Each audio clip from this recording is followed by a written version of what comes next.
A literatura desenvolve em nós a cota de humanidade na medida em que nos torna mais compreensivos e abertos para a natureza, a sociedade, o semelhante.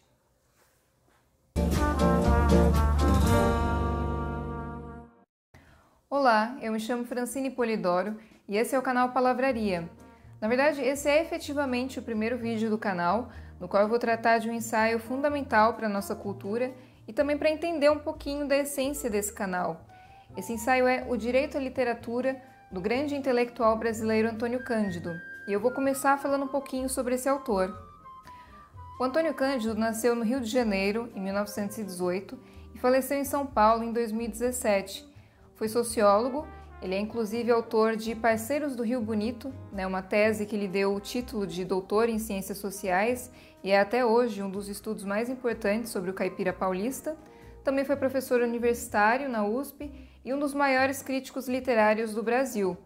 Suas ideias foram fundamentais para o debate sobre a formação da literatura nacional. Inclusive, uma de suas obras mais importantes é essa aqui, Formação da Literatura Brasileira, de 1959, cujo subtítulo, Momentos Decisivos, dá o tom do que é essa obra, ou seja, ela enfoca os momentos decisivos da construção de um sistema literário no país. O ensaio O Direito à Literatura é fruto de uma palestra feita em 1988 pelo Antônio Cândido e compõe hoje esse livro chamado Vários Escritos, que também tem vários outros ensaios muito importantes do autor. E então é um ensaio que já tem mais de 30 anos e talvez por isso provavelmente cause certo estranhamento no leitor, porque naturalmente se dissocia em alguma medida da nossa realidade atual, pelo menos quando a gente considerar algumas passagens. Mas de uma maneira geral, ele é um ensaio bastante atual. O Antônio Cândido prezava por um jeito muito claro e didático de se comunicar. Ele queria se fazer entender, de fato, e isso fica evidente nesse ensaio, palatável mesmo para quem não seja um acadêmico, um intelectual, enfim, um grande estudioso na área. Ele inicia esse ensaio, eu diria, com uma estratégia retórica, porque ele admite que o assunto que ele vai tratar, direitos humanos e literatura, é aparentemente desligado dos problemas reais do cotidiano.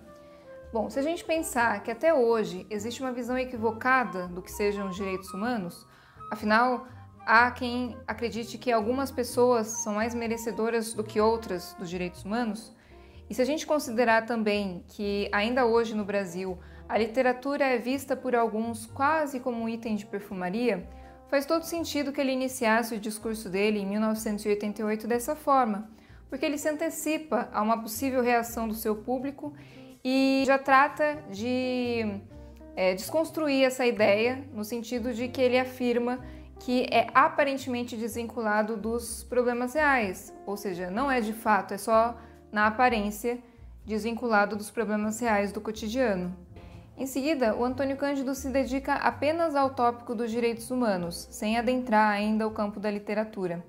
Ele ressalta, nesse começo de ensaio, o quão contraditórios somos, porque se por um lado houve muito avanço técnico, que nos permitiu um avanço, um progresso admirável, por outro, existe ainda uma irracionalidade no comportamento. Eu acho que um exemplo que eu posso trazer sobre isso é no quesito transporte. A gente pode pensar que se por um lado houve muito avanço, a gente tem hoje veículos muito modernos, com vários recursos que nos permitem um extremo conforto, por outro, ainda há muita dificuldade de locomoção de boa parte da população, pensando no contexto brasileiro. Ainda hoje as pessoas têm uma extrema dificuldade de se locomover da casa para o trabalho e vice-versa, e viajam muitas vezes em condições humilhantes. Para o Antônio Cândido, vivemos uma época profundamente bárbara, embora essa barbárie esteja ligada ao máximo de civilização. E é nesse contexto contraditório, segundo ele, que devem atuar os direitos humanos, ou seja, na busca por mais igualdade e justiça. Um trecho curioso do ensaio é aquele em que ele menciona uma espécie de pudor frente à barbárie, uma espécie de constrangimento das pessoas, daquele contexto em que ele constrói o discurso, um constrangimento frente à desigualdade social. Ele vê esse constrangimento, esse pudor, um certo disfarce da insensibilidade como um aspecto positivo, embora não houvesse uma vontade real de mudar o estado das coisas. Porque para ele isso seria a manifestação de uma consciência sendo formada a respeito das injustiças sociais. Eu vejo isso como um aspecto curioso do ensaio, um ponto curioso, porque nos últimos anos aqui no Brasil a gente tem visto justamente o contrário, sobretudo por parte de quem tem, infelizmente, voz e poder. A gente vê hoje em dia um despudor quase em frente à barbárie em relação às injustiças sociais. E se isso não é bem visto até por uma parcela considerável da população, é pelo menos aceito. Na segunda parte do ensaio, o Antônio Cândido começa a traçar uma relação entre direitos humanos e literatura. E por literatura, ele compreende várias formas de manifestação, desde uma piada, uma lenda, um noticiário policial, até um romance, um poema ou um conto. Ou seja, ele considera todas as criações que possuam, como ele próprio diz, um toque ficcional, poético ou dramático. Para compreendermos a relação entre direitos humanos e literatura, segundo o Antônio Cândido, é preciso levarmos em conta um pressuposto dos direitos humanos, que é reconhecer que aquilo que consideramos indispensável para nós é também indispensável para o próximo. O Antônio Cândido menciona a tendência do ser humano de achar que os seus direitos são mais urgentes que os do próximo.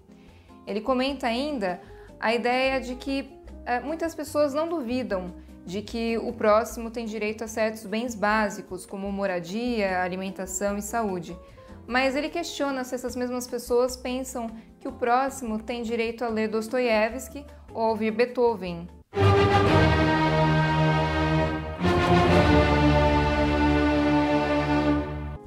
A propósito disso, o Antônio Cândido lança mão de uma distinção proposta por um sociólogo francês chamado Louis-Joseph Lebré entre o que se chama de bens compressíveis e bens incompressíveis. Os bens compressíveis seriam aqueles dos quais podemos abrir mão, coisas supérfluas, como uma bijuteria, por exemplo. E os bens incompressíveis, ao contrário, seriam fundamentais, aqueles fundamentais para a nossa sobrevivência, como moradia, alimentação, saúde. O Antônio Cândido destaca que a definição do que sejam bens compressíveis e bens incompressíveis depende muito da época e da cultura e está muito relacionada à divisão da sociedade em classes. Sobre isso ele dá um exemplo da própria experiência dele. Ele conta que, quando jovem, era muito comum na classe média brasileira a ideia de que o discurso de que os empregados não precisavam de sobremesa ou de folga aos domingos porque eles não estavam acostumados a isso. Então, naquele contexto de juventude do Antônio Cândido, uma folga aos domingos para o empregado era um bem compressível. Depois de toda essa exposição, eu penso que chegamos ao que para mim é o ponto-chave do ensaio do Antônio Cândido, aquilo que eu quero destacar para esse vídeo. Ele traz a ideia de que a literatura seria um bem incompressível para o ser humano, porque o ser humano tem uma grande necessidade de fabular, ou seja, de fantasiar. Se o sonho, quando dormimos, é um mecanismo para nos regularmos psiquicamente, o ato de fantasiarmos enquanto estamos em vigília, por meio das manifestações literárias, também seria uma forma de nos equilibrarmos, porém do ponto de vista social. Para Antônio Cândido, a literatura tem o potencial de humanizar, e a função da literatura pode ser entendida por 3 aspectos. O primeiro deles é aquilo que faz de uma comunicação uma obra literária, ou seja, a forma. Ele diz que a literatura contribui para que o ser humano organize seu caos interior, porque quando ele entra em contato com a forma, ele entra em contato com um mundo organizado ali na literatura, ele consegue organizar o seu próprio mundo. Eu acho que um exemplo simples que talvez esclareça esse ponto é se pensarmos na criança pequena. A criança pequena ela ainda tem pouca experiência de vida, ela ainda tem pouco domínio quanto a formular em palavras aquilo que ela entende e sente em relação ao mundo. Mas ao entrar em contato, por exemplo, com um conto de fadas ou com uma fábula, ela vê ali naquele texto sistematizado em palavras aquilo ao qual ela não conseguia dar nome. Ela se identifica com aqueles personagens e ela consegue organizar internamente aquilo que estava confuso, ou seja, ela dá forma ao mundo a partir da forma literária. O segundo e terceiro aspectos em relação à função da literatura, segundo Antônio Cândido, consistem respectivamente na transmissão por parte do autor de visões de mundo e de emoções e na incorporação por parte do leitor dos conhecimentos obtidos por meio dessa transmissão. Sobre isso, o Antônio Cândido menciona a literatura social, por meio da qual um autor expressa a sua visão, a sua posição frente aos problemas do mundo, e o leitor, por sua vez, assimila esse posicionamento e pode criar a sua própria visão de mundo. O Antônio Cândido conclui esse ensaio, então, ressaltando que uma sociedade justa presume o respeito aos direitos humanos e, consequentemente, o respeito à necessidade do homem de fruir não só a literatura, mas a arte de modo geral, em todas as suas manifestações, seja popular, seja erudita. Eu quis que esse texto, esse ensaio, fosse o primeiro texto contemplado aqui no canal, porque ele diz muito do que eu acredito e do que eu gostaria de transmitir como missão aqui. Assim como Antônio Cândido, eu acredito que a literatura humaniza, nos faz refletir, aprender, ter atenção ao próximo, administrar as próprias emoções, enfim, desenvolvendo em nós os traços humanos essenciais. Então, o meu desejo aqui é contribuir minimamente para a valorização da literatura, que é tão cara para o nosso desenvolvimento. Bom, por hoje eu encerro por aqui, mas antes eu gostaria que você se inscreva no canal, porque muita coisa boa vem por aí. Um beijo e até a próxima.